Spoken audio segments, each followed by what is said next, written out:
If there's one recurring item that's high up on the wish list of SaaS companies, it would be a way for a subscription-based company to state their case directly to would-be canceling subscribers and convince them right at that moment to change their minds. If this tops your wish list as well, you might be encouraged to hear that ProsperStack, a Minneapolis-based company, is set up to help and save companies at the time of potential cancellations. So we'll be exploring that and how we can achieve that in just a bit. Hello and welcome to the Predictable B2B Success podcast brought to you by Sproutword.com. I'm an coach and our guest today is Tony Sternberg. Tony, you are the co-founder and CEO of ProsperStack, a SaaS product that helps companies reduce churn by using a better cancellation flow. Now, Tony, I believe you gave birth to ProsperStack after working for a bit over 10 years for a B2B SaaS company yourself.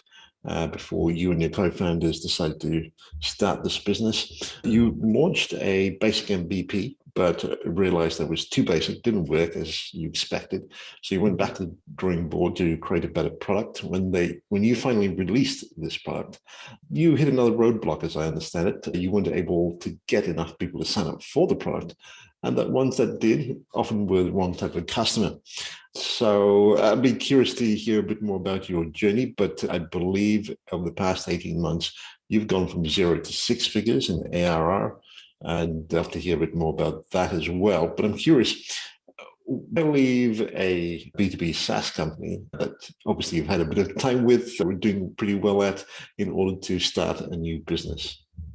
Yeah, it's a really good question. And it's something that I always saw myself later on in my career going into business for myself and hopefully becoming an entrepreneur. And I think like a lot of problems or a lot of companies that start up, you ultimately are trying to solve a problem that you experienced in a very firsthand way. And we were a B2B SaaS company that appealed to smaller businesses and even entrepreneurs themselves. So they tended to behave a lot like consumers and they could buy our product in a very transactional way, which was come to the website, sign up, and put the credit card in. So when they canceled, we felt like there was just a big gap in knowledge and even effort to retain that person. That was really where the light bulb went off for ProsperStack. And I'm assuming you looked around in the market, you couldn't find any other solution to kind of solve this problem at that time? Yeah, there were a few players in the market, but what we felt that we were bringing different to the table was we viewed the different billing platforms, like the Stripes, the ChargeBees, Recurly's of the world as really the building block for this and allowing us to create an experience that was very low code that companies could plug in with an hour or two of work and really have a cancellation flow that could stack up to those of Adobe or LinkedIn or any other of those kind of major enterprise players that have clearly invested a lot of time and effort into their save rescue programs. And you obviously had a bit of a journey to date. So what would you say would be your personal area of strength? Yeah, so in my kind of past life in SaaS, I spend most of my time in product. So I would say I'm a very product passionate person and I love building products and experiences for customers that are just ultimately going to show them value at the end of the day. Brilliant. In that area of strength, what would you say is something that businesses don't know, but should?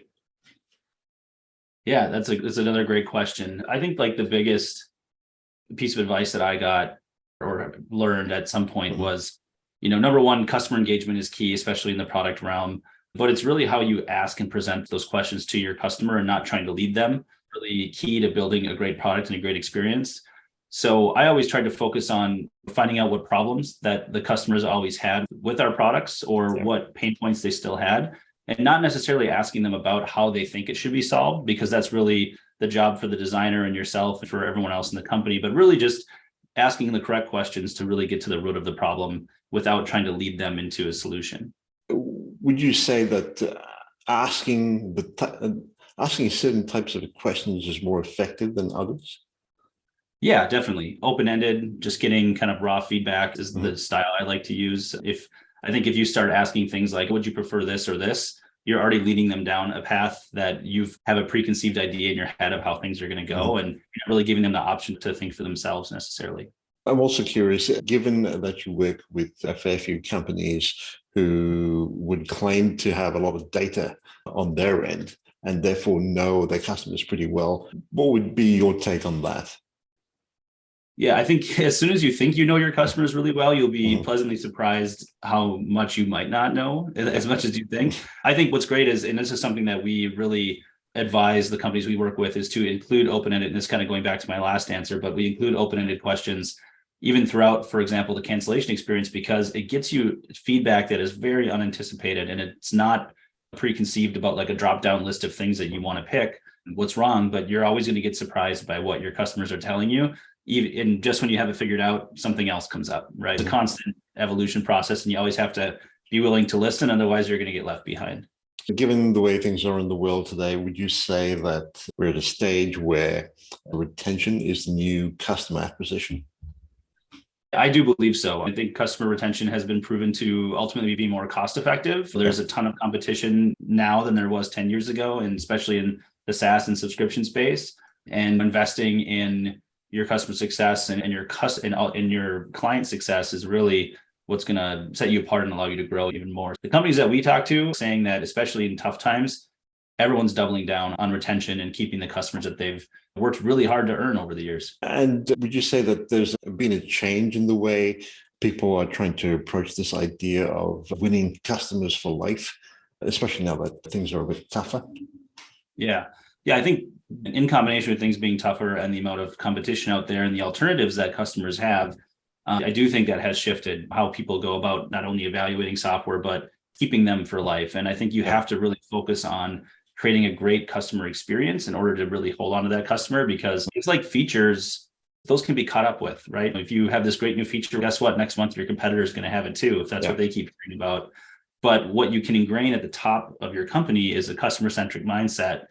And that is not easily reproduced. That is something that has to be percolated down, and it has to be part of the core DNA of your company. And it's very hard to change if it's not that way. And so if I could put that another way, your customer-centric mindset needs to be very much a part of the culture of the company. Yeah, I believe so. I think it really comes from the top down. And if your employees see you treat customers with that sort of level of respect and just hands-on approach and making sure you're always doing whatever you can for them, within reason, of course, I think that is it's much easier to hold that sort of mindset within the company. But that's why I say it needs to be baked into the culture, because it really does come from the top down, and it's the way your employees interact with each other, even in regards to their customers when they're not listening. It's everything. Certainly.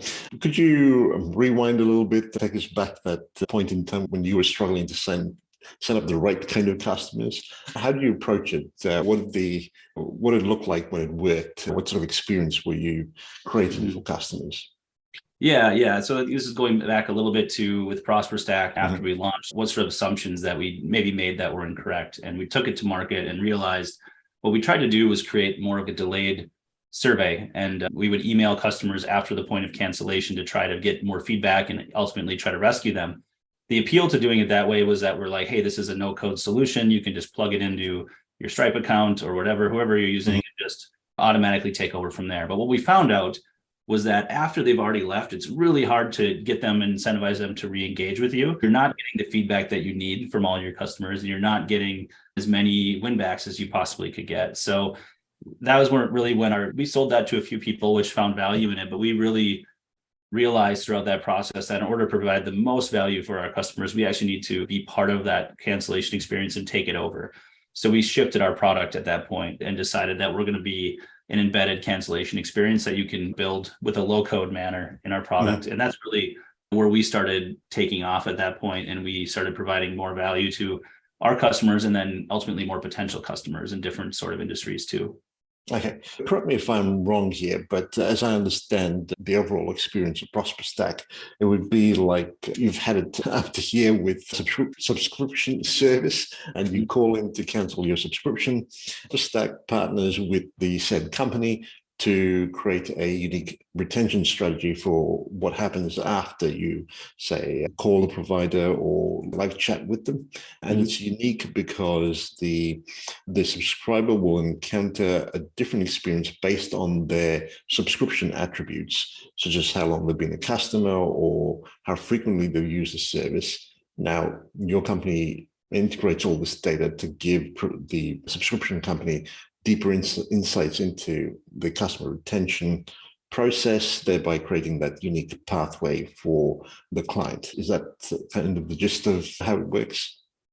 Yeah, I think that's a really fair way to lay it out. Yeah, we're trying to take as many data points from different sources as possible. A lot of that might come from the billing platform itself, but it might come from a data platform like a Segment or even like a HubSpot or Salesforce. We integrate with a lot of different areas. But the more data points that we can bring in, the more that we can inform the cancellation flow to really just cater to every end user in an automated way. Maybe they've been a customer for years and years, and you want to give a different kind of answer for that or an offer for that. We can accommodate that. So the more you can inform the cancellation process, I think the better end result you're going to get.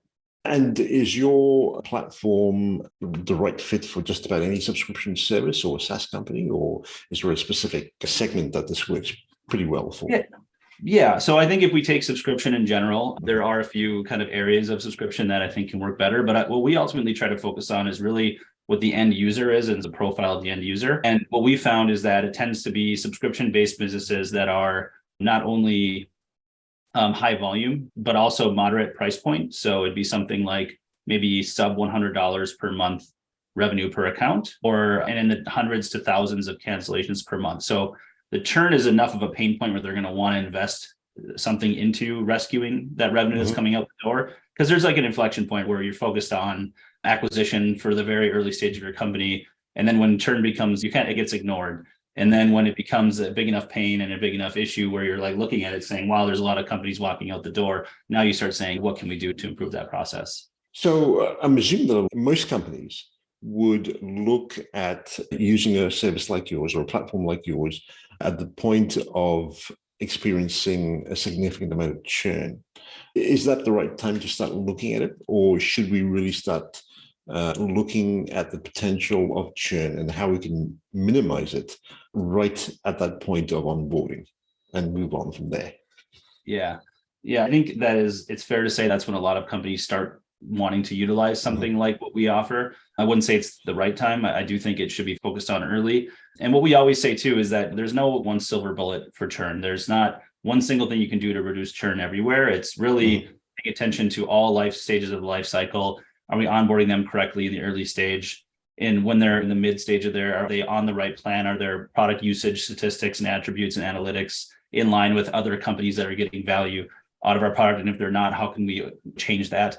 And then at the end of the life cycle, are you capturing the data and the feedback that you need in order to improve from the customers that maybe aren't the best fit for you anymore? Are you finding out that you're attracting a lot of customers through your acquisition channel that ultimately aren't long-term fits for you? Then you need to go inform your acquisition channel on a better way to attract customers and find out where your best fit customers are coming from. Or are you losing a lot of customers for a specific reason?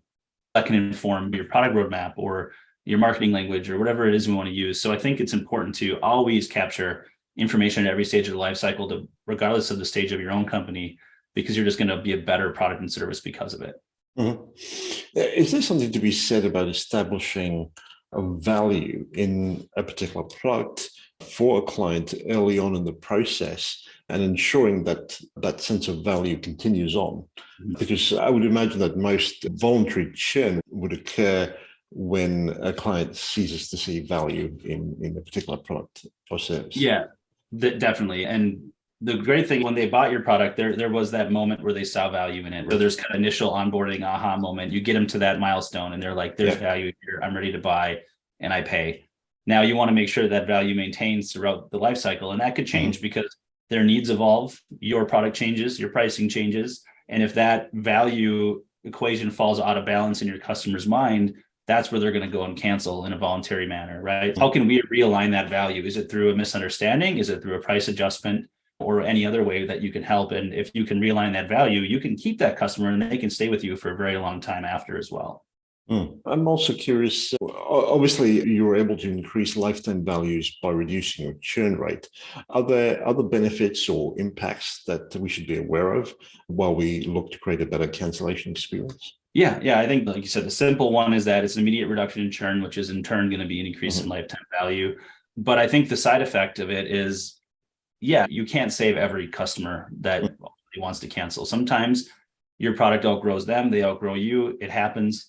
And that's okay. So you can let them move on. But the side effect and the value that you can get from a better cancellation experience, for example, is just the data that it's going to arm you to do. And I touched on it a little bit earlier, but it's going to help your marketing teams, inform them to go find better fit customers and acquisition channels that are paying off.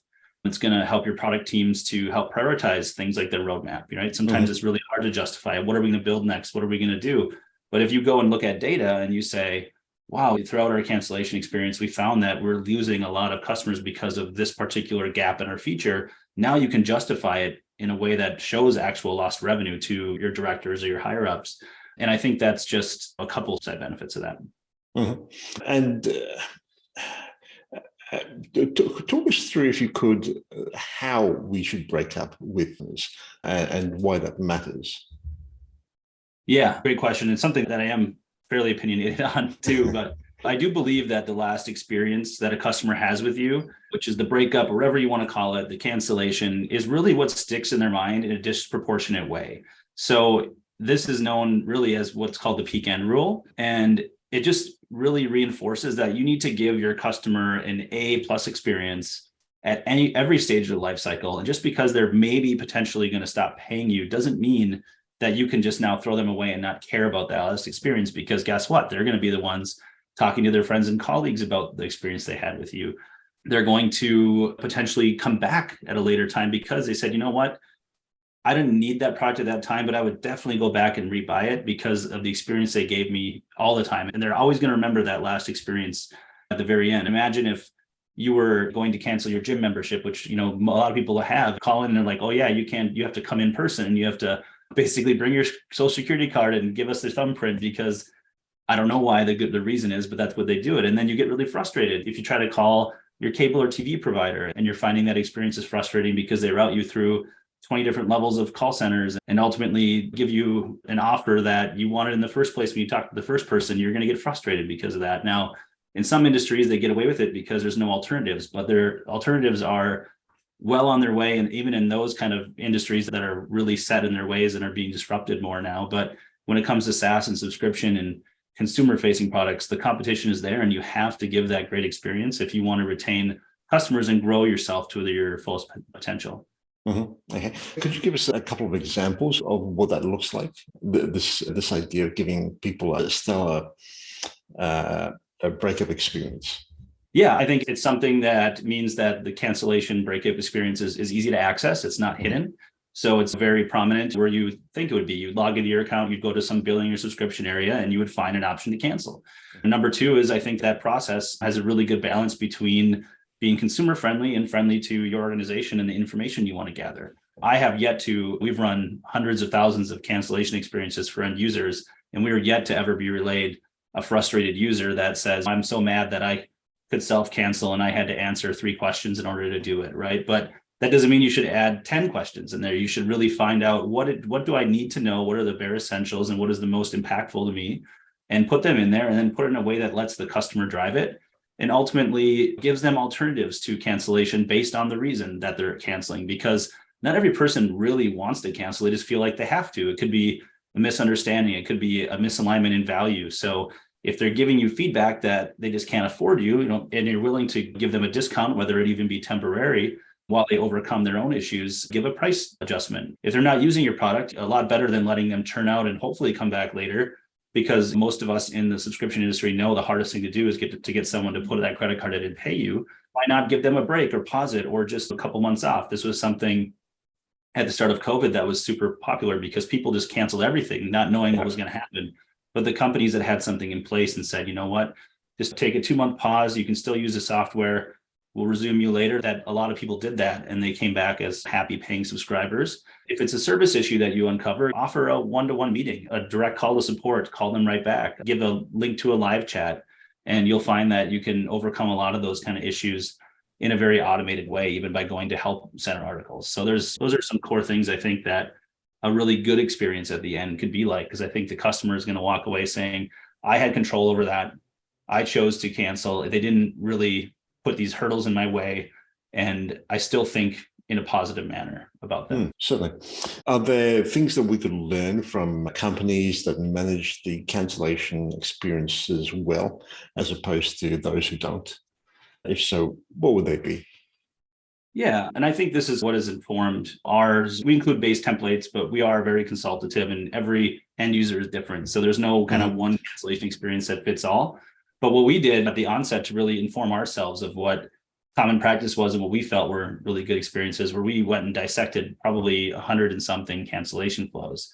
So everything from leading brands like Adobe and LinkedIn to smaller brands that you might not have heard of that are just more niche subscription services. And yeah, overwhelmingly, that's where we kind of landed on our 3 to 5 step recommendation, is to have that sliding scale of respect to the customer, but also respect to the provider that hopefully can get some data as to why the customer is leaving and better improve their product and service later on. So I think the biggest takeaway we had from the best experiences was just finding that balance point. And when we did the data and crunched it, it was about 3 to 4 or 5 steps at the most. It seemed to be that best balance point for retaining customers and getting the information that you need.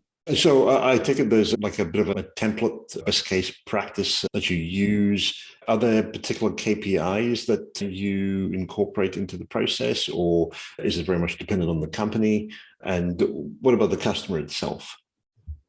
Yeah, we do store all sorts of analytics around the cancellation experience. So I think one really probably obvious area that we do a lot of reporting on is around offers. So whether it's coupons or pauses or whatever, an offer for us is something that is going to deter the cancellation at the last moment.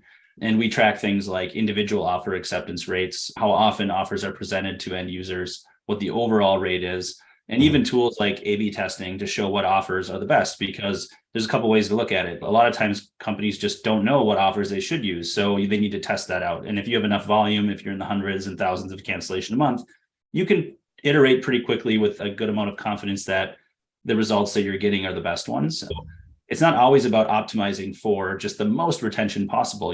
Everyone could offer 100% off and get everyone to take it, because who wouldn't use a free product? But that's not best for your business. You need to find that sweet spot that says, how much do I need to offer the customer? And the most people that are accepted that still make financial sense for both sides, right? So that's what we help them do. We help them test things, iterate through versions of that, and really ultimately just find the best optimization for retention that they possibly can. Right. I'm also curious, looking at the churn is certainly one thing. Do you find that customers are fairly proficient at identifying customers who have a greater potential to churn and meet them where they're at before they get to that point of cancellation? Or is it something that they struggle with entirely? Yeah, it definitely depends on the company we're working with. It goes back to something I brought up earlier, which was that there's no silver bullet. You need to be paying attention at all stages of the life cycle. So that might mean that you've got a very robust customer success platform in place for call it the mid cycle of the customer journey. And you're tracking analytics and learning about which customers are what you consider a good customer is, and then cross-reference them against customers from a data standpoint that maybe aren't getting the same out of your product. So it helps you identify those at-risk customers a lot earlier. It's deeper than just NPS. Anyone can ask on a scale of 1 to 10, how are you feeling about us? Yep. But I think the proof is really in the usage. And that's where we like to leverage, even for us internally, segment. We're big fans of that, and passing in different data points into that platform and then feeding that into our own customer success platform that is going to help us inform health. So we use NPS a little bit, but we don't have it inform us hugely. And then going to like the early stage of the life cycle, are you using like a dedicated onboarding product that's going to help your customers get in there, find that value, and succeed? Sorry. You're right. Sorry, were you going to add more to that, or? No, that was it. But I was just muted. My mute had expired, so I'm remuting. No worries. So in the short term, I can certainly understand how an offboarding flow can drive growth. Longer term, it certainly has an impact as well on the overall churn and lifetime values. What would be midterm benefits, if any? Yeah, if you consider that midterm, maybe like that next 3 to 9 months or whatever it is, I think that companies that are in the subscription space that are capable of being reactive and making new plans for maybe the next quarter or two, I think you can arm yourself with the data that you're collecting and really start making changes to those campaigns that we talked about, or getting product roadmap items prioritized and bumped up based on the demand that you're seeing from exiting customers, saying that, hey, we could have maybe kept this customer or these 100 customers that have cited this reason, had we actually had a solution in place now. But this gives us the data and the ammunition that we need to justify these changes and go in and do it. Not to mention, once you implement those changes, now you've got 200, 500,000 customers, whatever it is, that have previously said, and because of the data you've collected, which one's left for that specific reason. Now you can go remarket to them in a very targeted manner that isn't generic. Hey, we miss you, come back. It's, hey, we understand you left because of X. Why don't you come back and try us out again? We've done Y, and here's an incentive to come back to try us out. Brilliant. So we've talked about the potential use of things like discounts or pausing their billing for a couple of months, etc. Are there other aspects to this idea of providing discounts or monetary offers, at least, to help subscription-based businesses? Yeah, our philosophy is use your cancellation experience to also reiterate value everywhere you can. So we can do some really interesting things like bring in dynamic stats that you might track for your end users. So imagine if you were like a digital content provider and it was a subscription based, and you find out that users have been actively reading your site. To me, that's getting value. Consumers or small businesses even, they behave sometimes in a very reactionary way. And it might be on an impulse to go and try to cancel. But if you can at that moment make them take a step back and say, you know what, I am getting value out of this. I don't want to cancel. Here's what I'm going to miss out on if I am canceling. Then you can rescue a customer without having to concede revenue or offer a discount. So we actually very much prefer to deflect, we call them deflections, deflect customers out of the cancellation process before we have to give them monetary offers. So yeah, there's a lot of different tactics you can do to get there, but it's all about reiterating your value and then really finding out the core of what the problem is right now and then trying to overcome that in an automated way that might be knowledge driven or teaching driven versus saying, hey, just take this discount and be happy. And apart from this idea of assessing churn risk, are there other aspects to the whole idea of churning that you find doesn't get much airtime but should? If so, what would they be? Yeah. And I think that's a really obvious one to go to because I think it's difficult, right?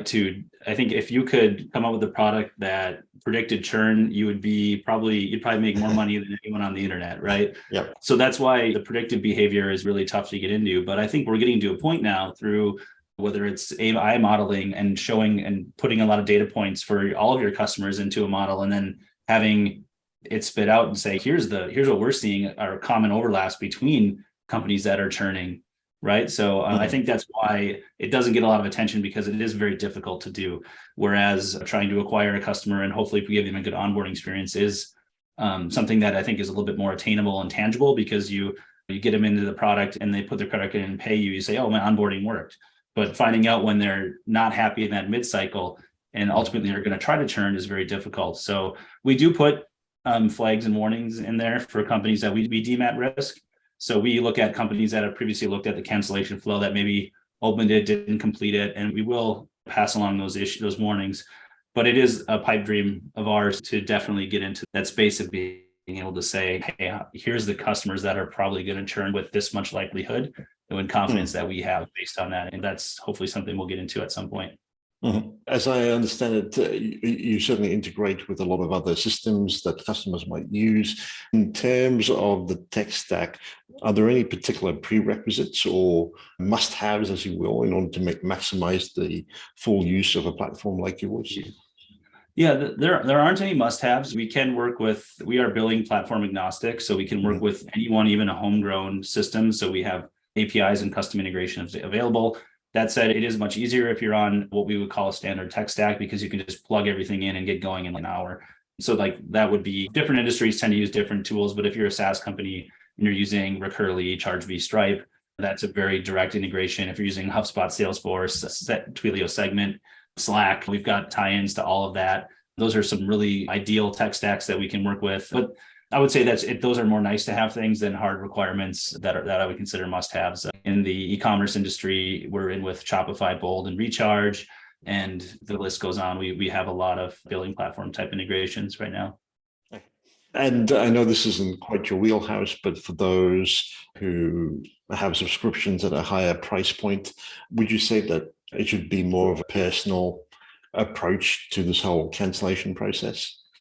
Yeah, if you're selling into the mid to enterprise and your contract values are in the high hundreds to the thousands per month, so your ACVs are 10K or more, yeah, those are more personalized relationships. If the business is going to leave you, it's not going to be on a whim. It's going to be an organizational decision that's going to be made. And if you wait until the end to try to stop it, you're really not going to have success doing that. So you really got to be more in tune with that not only onboarding them correctly, getting that value, but then that ongoing relationship, and which tends to be more personalized on the higher dollar contracts. Whereas we really have to help companies that have no choice but to automate, because their price points are low enough where they can't justify human capital to reach out for every problem that they have. So they have to create automated, scalable experiences when they're having hundreds and thousands of customers canceling a month in order to make an impact on churn. Terrific. This has been very enlightening, Tony. To wrap things up, if you were listening to this episode, what would you say would be your top takeaway? Yeah, my top takeaway would be just to say that if you are a company that kind of falls into that more automated space that we're talking about, is don't wait too long to do something on the cancellation experience. Treat it as a place where you can gather a lot of data, but also extend that really great service that you're already providing to your customers, and make sure that you leave them with the impression that, hey, everything, even though I might not be paying this person anymore, everything that they did from the start to finish was a great experience. And they did everything they can to keep me, and I'll go back there if that makes sense again. So I think just not waiting too long to get some sort of solution in place, whether it's your own homegrown survey or a dedicated software solution. Right. And if listeners are curious and wanted to find out more or connect with you, where would you recommend they head to? Yeah, you can find us at ProsperStack.com, Twitter, LinkedIn, and Facebook. Everything's under ProsperStack. But yeah, our website's a great spot to start. So love to chat if there's any questions or opportunity there. Okay, terrific. Tony, thank you so much for doing this. It's been a pleasure. All right. Thank you, Vinay. Have a great one. You too.